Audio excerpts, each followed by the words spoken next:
Hello and welcome to this week's edition of the Swans Bigfooty Podcast. My name is Bonz. Joining me tonight we have Swans Rule, Hello. Vonn, Hi. and making his Bigfooty Podcast debut, Milky. Hello. Now we're coming off an, interesting 38-point win over Melbourne. Milky, what are your thoughts on the game?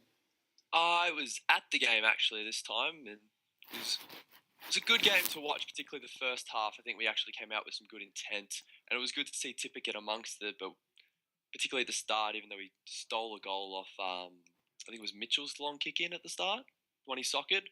Yeah, it was Mitchell. Yeah, it's Mitchell. It was good to also see Pike get our first goal. It's good to see him kicking straight, not getting a mark and handballing it off, which is traditional Pike. Yeah, it was a good game. I didn't like how we ended, though. Didn't like how we just kind of let it all go at the what was I saying? At the end of the match. Yeah, where at the end we of the match, let we just Melbourne let get a up. little bit of a run on. And gave up. Yeah, I think we kicked. Was like 1-7 in the fourth quarter? It was something ridiculous like that, yeah, I think that's correct. We need to fix our goal kicking accuracy. It's going to cost us a flag again. I think 2 games we have kicked more goals than points, I think, and that was it. Okay. That's not enough. SirSwans, what are your thoughts on the game? Well, that game was, after half-time at least, probably one of the worst games of football I've ever watched and sat through. It was, Melbourne played a minimised loss, I think, and they just played to lose by about 30-odd instead of getting blown out of the water, and we let them do that, which was disappointing. There were some all right highlights from the game, I guess. I think tip it early when the game was to be won. Getting on the scoreboard was important for the team. Mitchell's 2 weeks have been brilliant. About time he's been playing. I can't see why he hasn't been. I know some people are a bit hard on some aspects of his game, his kicking and his defensive work, but I think what he does and what he brings to the side offsets any negatives, especially when compared to other people. And his performance frees up Kennedy, Jack and Parker, who can go forward or eases the pressure on Kennedy. Hanbury's continued his good start to the year. McVeigh and Lloyd class when they get the ball. I think McVeigh had some crucial moments. And I think when the game was there to be won, Jeddah played pretty well and showed that if he's on fire and the more he gets to the ball, the better the team can be because he uses it so well. Probably Franklin didn't kick many goals and we still won is a positive.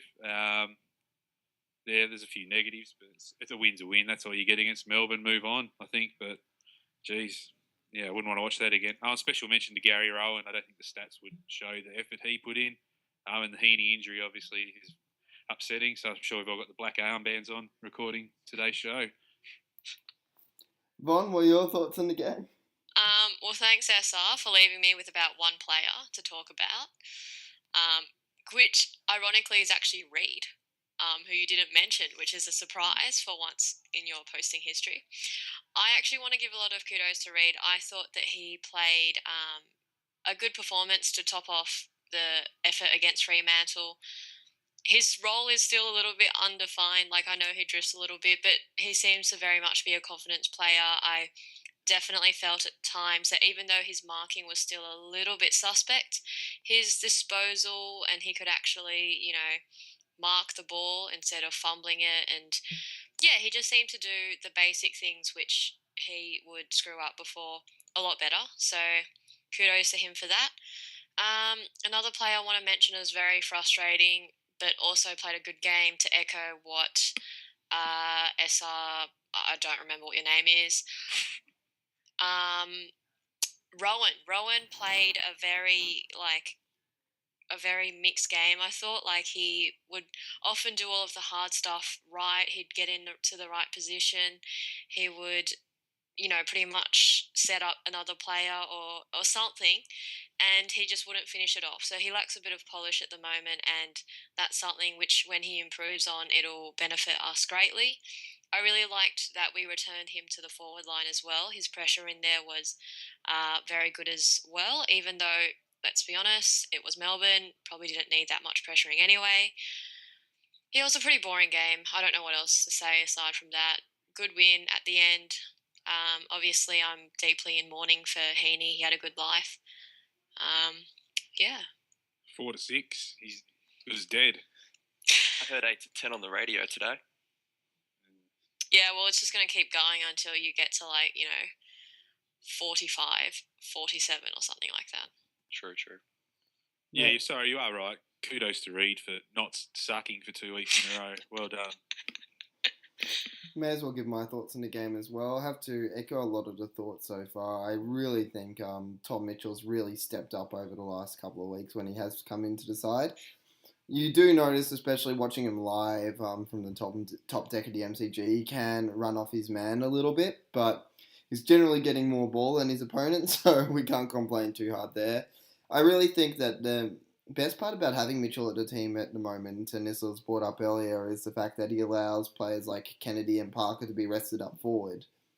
I mean, Kennedy was I think spent nearly a third of the game up forward yesterday, and it really showed and helped us with a couple of additional forward structures. Want to talk about Gary Rowan as well. He's the moment that really pleased me from last night wasn't the fact that he's running, moving, and finding the ball and that as well, as he's actually got a bit of his leap back.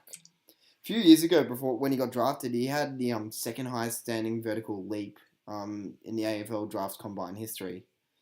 And then with the leg break, I was honestly pretty worried that he wouldn't be able to get that back, but he can really get himself off the ground again, so that was really nice to see, and hopefully it just shows a little bit in the future how good a player he's really going to be. At the ground, whenever he was just within 5, 10 metres of the ball, something always happened. I believe one time he tripped over and they got through, but whenever he was around, something happened. It was really good to see. Yeah, he can have a few hard-in-mouth moments, Rowan, but geez, if Wigan has him polished to him, he's going to be a crazy player, I'm not going to lie. Our skills are still so terrible. Can we even bring it up every single podcast? Does it just slowly lose effect if you talk about it every single week? I just don't even comprehend how our kicking into the forward 50 can be so bad. Fair enough, our team, we're not Hawthorn, we can't draft or trade or do anything, actually. But, when McVeigh had the ball running into the 50, setting up Hannah's, I think it was, and moments before that he set up another player as well. He actually lowers his vision, he looks around, sees who's making space, and that's literally, half a second, and none of our other players seem to do it. It's just bomb it into 50. If we could actually hit a target at some point in this year, hopefully in the grand final, if we make it, I don't really think that there's a team that can beat us. It's just, it's so frustrating.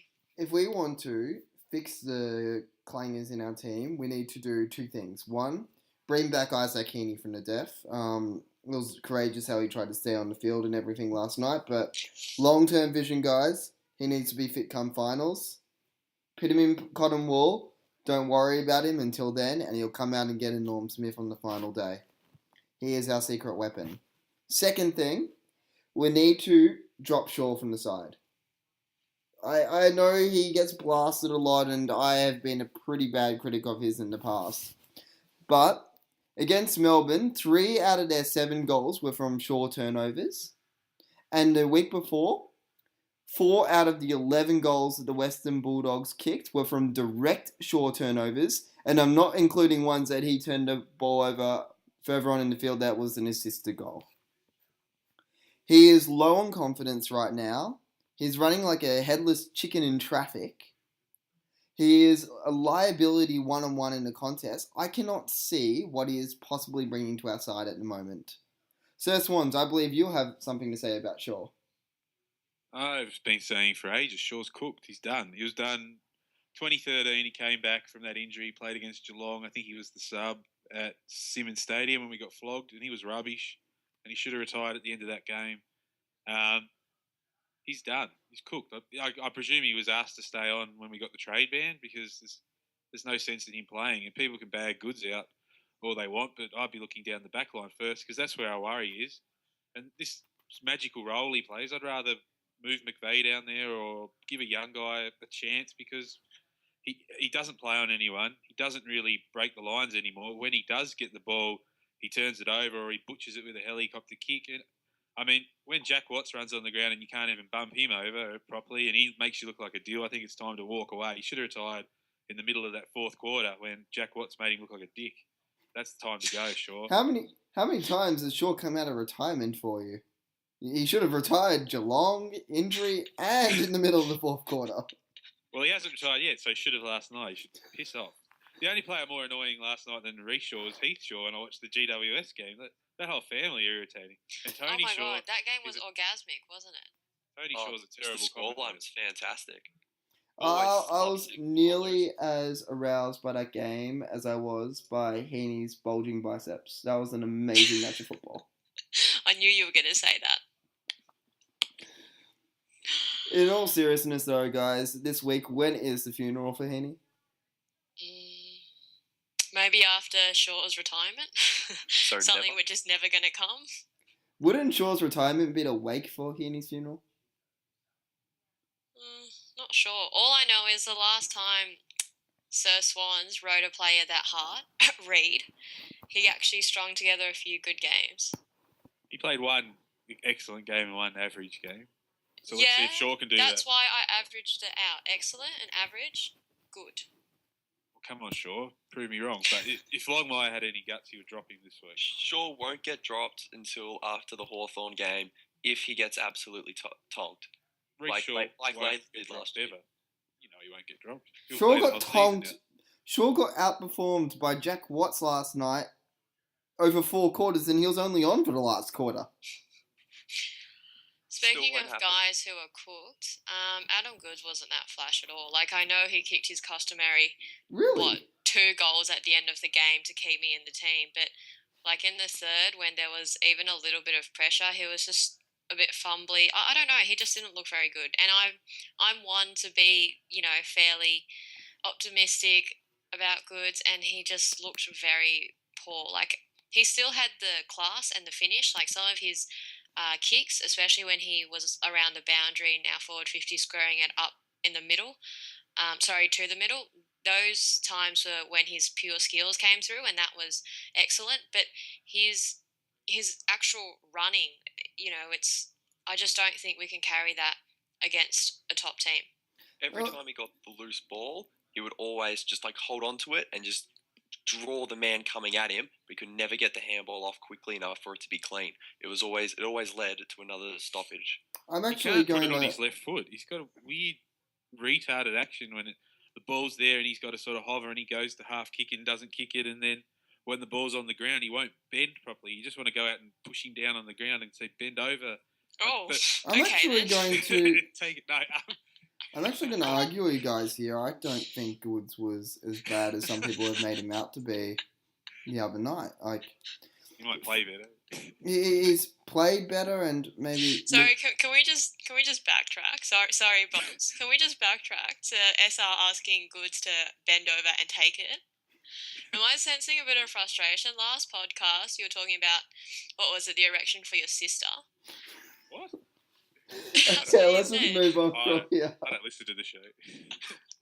Let's just move on from here. Like, in all seriousness, though, in regards to the Goods argument, I actually don't think he was that bad last night. I mean, from 45% on ground, he had 12 disposals and an 83% efficiency, 2 goal assists and a goal. It's not about the stats. Forget the stats. Look, just watch him play. He can't move Look, properly. he isn't covering the ball. He played better than the week before. He's in the side. I think he gets the 3 or 4 weeks. Let's see what he can do. He's halfway through his trial in a way. He's an option up there. I'm not ready to write him off just yet, but he hasn't wowed me. But we'll see what he does against the Cats and then the Hawks. I think. He didn't wow me the other night, but I thought coming on as the substitute after Heeney and pray for him went off with his injury. Goods came on. I don't think he was that bad, or nowhere near as bad as people are making him out to be. He was far from being the worst player on the field from us on the night. He wasn't. Definitely wasn't the worst player on the ground that night. No, that was sure. But how many games has Goods played? 360 something? 354, I believe. Yeah, so he hasn't quite got the experience yet to come on after a Heeney and and take over, because that's a pretty big ask. You probably need to get 450 games before you can do that. So cut him some slack. But in all seriousness, I think it was a 5 out of 10. There was some all right moments. I wouldn't be too worried. Let's see what he does this week. Like, I don't think it's the type of game that you can drop him out after or single him out from. I think it will service. It wasn't Adam Goods worthy, and nowhere near Isaac Heeney worthy, but it wasn't a bad performance. No, it wasn't. It was a subs performance. Yeah. That was it. The game was over when he came on, really. So, I don't know. And we were throwing that forward line around a fair bit last night. I mean, even Ted bopped up. That was the strangest thing I've ever seen in my life. It was okay. I thought that was let's get Ted and see what this backline without him can do when he retires. Pretty bad, actually. I think Hogan kicked a goal in 5 seconds after that happened. On Rampy. Rampy should never. Hogan made Rance look shit, so he shouldn't be one out with Rampy. Rance should have known that against Fife the other week. Hogan's got the most contested marks out of everyone in the competition, so you really wouldn't want someone only Rampy size playing on him one-on-one. We can go on about our kicking efficiency and all that, but the Achilles heel at the moment is the backline as a whole. Apart from Nick Smith in his lockdown sort of role, I mean, Richards and Grundy ideally should shift over to a second and third tall, and Richards is arguably almost as cooked as Shaw and Goods in some ways. He can't what play has on the Grundy done wrong this year? Oh, nothing. I just think ideally Grundy would be your second tall. We don't have it. We're lacking a player. He's been nearly to I can't think of anyone this year that's really gotten a hold of Grundy and towed him up. No, they haven't. But would you want Grundy on Roughhead or Hawkins or Cloak? I'd feel more comfortable with Grundy on one of those players than Richards, definitely. No, Grundy's the leader of the back line. He has to take that job, but ideally you wouldn't have him on there. We don't have a big defender. Right now, with the way Grundy's performed so far this year, and you guys might laugh at me a little bit for this, but I'd be thinking he'd nearly be in the All-Australian squad as a defender. He won't make the final team with the likes of McDonald absolutely tearing it up, but and no one on this show with half a brain has ever questioned Grundy's spot in the team. Only complete fools who ever suggested he's anything other than stellar. But when the ball hits the ground in that back line, Ted's a little bit weak, and Rampy has his brain farts, and Grundy occasionally has a brain fart, and Laidler's got an ill-defined role, but he's performing all right. I just think it all comes down to the performance of our midfield, keeping the pressure off that back line and delivering it forward. That's where we're going to win the premiership, in the middle. That'd be the case for any team in the competition, though. I mean, look at Hawthorn. They can have Lake and Frawley in the back line, but if their midfield gets spanked, no amount of defensive pressure will be able to save them. Same with any team in the competition. It's always everyone back into that back line. It's still the same. If you win the midfield battle, 9 times out of 10 you'll win the match. Thanks, Bruce. Oh, you're welcome. Is it a game of 2 halves? No, it's more 4 quarters. No. I'm gonna have to agree to disagree with you on that one. I don't think. No, I don't mean about that. I meant more about the back line. I don't think they've been as bad. Yes, I definitely agree that the roles could be a bit more defined. And Shaw can be put down. Yeah, okay. Shaw can get castrated. Taken out back and shot. But yeah, I don't know. It's obviously Shaw's been a weak link, and we all know our back line is prone to brain farts, but they haven't been too bad. For me, in that Fremantle game, when we got absolutely demolished, actually, that's a very bad example.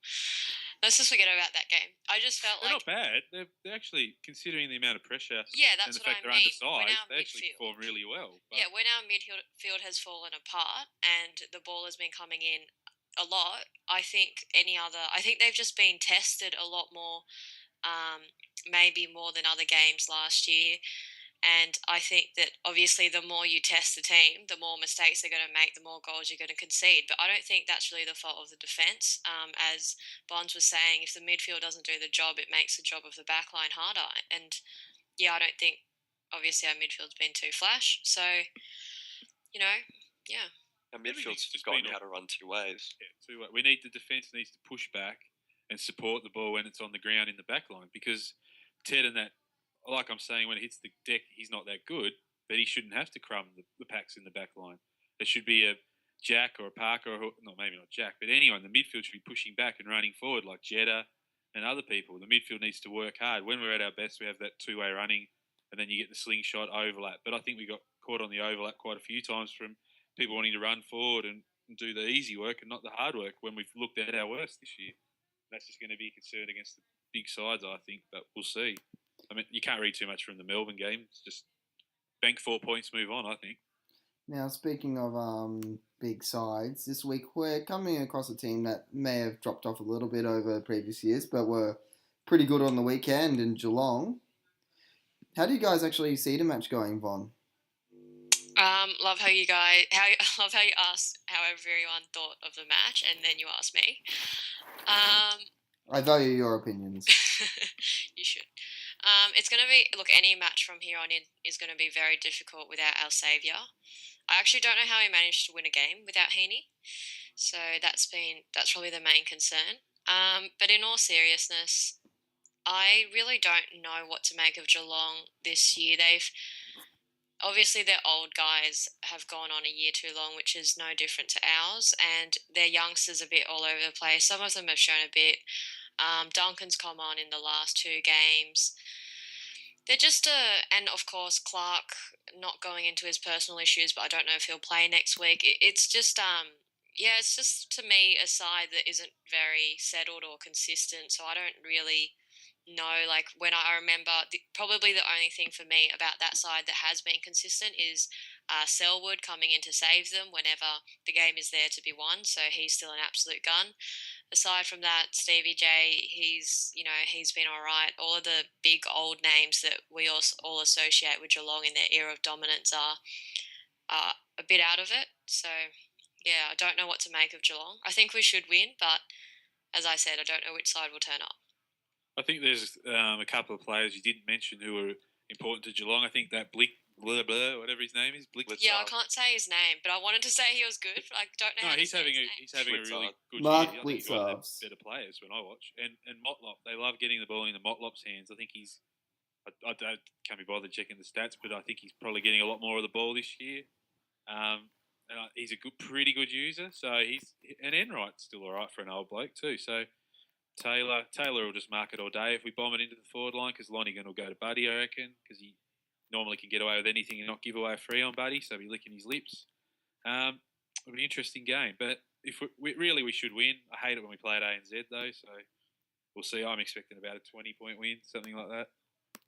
In regards to what you said about Motlop, he's been getting a bit more on the ball in some games, but in others is possibly the most inconsistent player in the competition at the moment. He's a bit like Lewis Jetta, but he's probably a bit better. He is better than Jetta, but in terms of consistency, gap between his best and worst is a bit much. But if he's on, then he's just the sort of player you could see lighting it up against the outside. And without Birdie there to do his super tagging job, I mean, he might get off the leash. So watch out. Was that a little bit of sarcasm I heard there? Yeah, it's just a tad. Who do you hate more, Bird or Shaw? Oh, Craig come Bird's on. actually one of my favourite players, but Yeah, I think the question is seriously, Reid or Shaw. seriously, Milky, that question would have been a bit of a sure thing with that answer. Oh, Let's actually, Reid I quite like Reid. I just into think it. he's capable of better. He should earn his spot in the team, but Shaw's the only player I don't have much time for in the side. He's been all right. back to the Geelong game. I think the biggest thing that's going to help us win is if we don't let them get the spare man in defence, particularly Harry Taylor, because he will go for the mark and he'll just jump between Tippett and Franklin all damn day and get those intercept marks. So if they ever chuck a spare man back, we have to have an even number forward line. Generally, the spare player that Geelong have been using this year has actually been Corey Enright. So if we I haven't can watched the Geelong games, but my point still stands. We've got to man that guy up. We've really got to, yeah. Enright's actually been in really superb form yet again. Like, he does it every year. He goes along, gets his compulsory All-Australian award, but you can't really say it isn't deserved. He performs week in, week out. Look, that's actually a good question. Who do you guys see as possibly playing as a defensive forward on Enright this week? I guess that'll depend who comes in Heeney. Sorry, go. No, you're right. I was just being an arsehole. In other He words, also you're being put two yourself? points in for Heeney, to be honest. Goods definitely wouldn't do it. I could see potentially Rowan going on it with his speed just to cut him off, maybe just get a couple spoils, tackle him just so we can't get a clear kick out. I could, you're going to hate me for saying it, I could see Towers coming in. I think Horse would just go, this is your guy, don't let him be too damaging, get, however many pressure acts, give him some, key indicators to hit so he can actually, have a solid game. Look, I wouldn't actually have anything against Towers coming in this year. He's a little bit inconsistent at times, but I actually think he's been pretty good when he's been inside. I just hope that they don't find some sort of miraculously stupid excuse to drop Mitchell. That'd be. There's no way on earth, God's green earth, they'll drop Mitchell, surely. We are talking about Longmire and the Swans current selection committee, though, with Mitchell. Have And- we got Maybe she'll much? go in the microwave. Have we got much news about Lloyd and Hanbury? Like I'm pretty Both sure are going to they're be fine. Longmire stated they're going to be fine and will play this week. So it shouldn't be that many issues. Hanbury was able to jog off the ground in the end anyway after struggling a little bit first, and Lloyd was back on within about 3 minutes. I wouldn't have any He looked issues a bit about it. proppy. Looked a bit proppy, but look, I'm taking the coach's word. I know, touch on wood, but I honestly think that they should both be fine to play this weekend. The only change will be Heeney going out for probably either Towers or Cunningham. Not Bird. I don't think so. I think Longmire will just stick to the 3 extractors, which means Kennedy and Parker guaranteed. So it's Bird versus Mitchell, and Mitchell hasn't done anything worthy of being dropped except not kick goals, which Bird would just always has a freakish snap every game.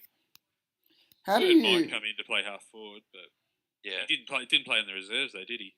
I know he was the travelling emergency. Yeah. So if they're going on keeping match fitness, it'll probably be Towers or Cunningham, I guess, something like that. You could even play Bird as the defensive forward, actually. Yeah. Tag and right, maybe. But last time he tagged someone in the back half. I think Horse will go Bird for Heeney, but I would probably go, I don't know, Towers. I'd probably bring Hiscox in this week for sure, or Jones. Just give a young kid a go, but that would be too adventurous. Yeah, personally this week I think Cunningham and Bird will come in. Shaw will go out of the team and never play a game again. No, he won't. No, he won't. He won't get dropped till after the Hawthorn game. He'll probably get a contract extension during the week. I reckon Shaw will go this 9 week. years. Isn't he still in the leadership group? He's not getting dropped. Didn't he? No, he got taken out this year, didn't he? Yeah, he's been taken out. Taken out, yeah. To the car park. Bricks tied around his feet. Look, thrown in the park. my 2 big issues this week is 1, how do you replace a demigod in Heeney in our side? And 2, who's going to possibly match up on Selwood in the midfield? Oh, Like- we have to bring in Bird. He's the best tagger I've ever seen. He has to play on Selwood. Someone who can tackle without getting anywhere near his neck and give away 5 free kicks in a row. Ben's actually played has played very good tagging games on Selwood, actually, I wanted to say, after I was taking the piss about Bird. I wouldn't be opposed, because what do you guys make of his game against Melbourne? Like, he tried very hard, but lacked polish, very similar to Rowan, crumbed around a lot in the forward, so I don't know if... That's McLean. Yeah, that's what I'm Tries hard talking and about. lacks polish. That does it every week. Yeah, but it was just more obvious against Melbourne, who has no skills. Okay. I like McLean when he has a role, like go out and piss this person off or something. I wouldn't mind him. Just go out and beat Joel Selwood's shadow or something like that and see if you can make a nuisance of yourself, kick a goal. That wouldn't be the worst plan. Look, I wouldn't have any issue with McGlynn doing a tagging role on Selwood anyway. He's one of the few players in our team that can really get underneath someone's skin, and I think that's the only way. Not to hit him high. Yeah, exactly. Either him or Cunningham, no matter how hard they tackled, I don't think they'd be able to really quite draw the high contact from Selwood, no matter how low he ducks. No disrespect to Geelong, and it's probably just me. I find it hard not to think 2 weeks ahead in the round 8 game, which is probably the wrong way to think. Why are you so worried about a game against someone who's barely in the top 8? They're still the benchmark in this comp. Benchmark doesn't get beaten by GWS. Yeah, but if there was a Hawks fan here, they'd point out their injury list, and the umpiring in that game was actually pretty woeful in that first half. Didn't they win the first? No, they were down by 4. I don't recall Shane Mumford getting looked after by the umpires as much in at his last team as he does in this current side. No, but he's actually got a positive free kick differential this year. I know. When did that happen? I don't remember to say that. This is the guy who got reported for tackling Gary Ablett junior once. Now he can't do anything wrong. It's a joke. Doesn't anyone get tackled for attempting to tackle Gary Ablett though? Oh, reported for attempting to tackle Gary Ablett. What? I'm out of it. Give me a break. You should go play at the Suns. Look, anyways, may as well. What is everyone's predictions for this weekend? Linton? Oh, sorry, Milky. I think we'll win probably by about 4, maybe 5 goals. It all depends how we go entering the forward 50, I guess, and actually running hard in the centre. Every game we lost, we just didn't run defensively in the midfield, and if we don't do that, Geelong will get a sniff, and I think Geelong are a good enough side that if they get a sniff, they'll capitalise. So, got to get them out in the middle first. Let's introduce a new segment. I call it Shaw Watch. How many clangers do you guys think he will have? 2, because you only get about 5 possessions. He's going to get 8 possessions, 5 clangers, and turn over 3 goals. I would also like to point out possibly the best... Shoving off early. I've also got a question for you guys. Well, not a question, a statement, and the best statistic you guys will hear all year. The Carlton Football Club, the only team not to have won in Australia all year. You know what? There is a very funny Twitter page, and I'm very sad that it's probably not effective now, but it was have Carlton won a game this year, and its only tweet was no. It was probably my favourite Twitter account for a month. Well, they get to win a game in Australia. Back onto my predictions. Yeah, look, Geelong just aren't really the side they were anymore, in my opinion. They just lack something. Skill. Yeah, skill, Isaac Heeney, whatever. I think we'll win by about 37 points. I was having a look at the last time we played Geelong, actually, and that was 110 points. So I think we're down on form a little bit. I think we'll win by 108. I think Geelong have only picked on rubbish. Collingwood, Richmond. Who else they beat? Gold Coast, just? Yeah. No, Gold Coast beat them. Oh, no, sorry. Geelong beat them. Just. Like 4 points. No, look, if we come out switched on, we're due for a good win. We're going to spank them. We're going to kill them, I think. Yeah, but it's at ANZ. Yeah, we'll kill them. No. I think... Back on your Shaw clanger thing just for a quick second. I had a quick look at his recent clangers against Melbourne. Quick look. Yeah, quick look. He had 2 clangers, Western Bulldogs 3, Fremantle 3. Out of how many disposals? Like 5? Disposals. Hold on a second. 21 against Fremantle with 3 clangers. Against Western Bulldogs, 14 with 3 clangers. And last night, where is he?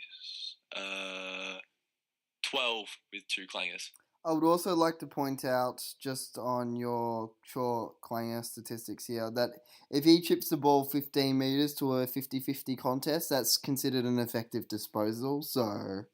I thought, is that seriously how they count effective disposal? I thought it was... Wow, that's awful. That's why halfback flankers have such high disposal efficiency. It's ridiculous. If you kick to a contest, if you kick or handball to a contest, it is considered an effective disposal. What if you run around like a retard on the half-back line doing bugger off? That's considered a reshore. Is that a shore count? Surely he's going to be dropped. Oh my God! Don't. He drops until after round 8. book Okay, market. anyways, my final predictions for this week. Swans by 42 points, sure to get dropped and give 6 clangers in the reserves. I'm sure Grimlock will be able to find us the statistics for that. And I hope you guys enjoyed this week's podcast. Thank you for listening and good night.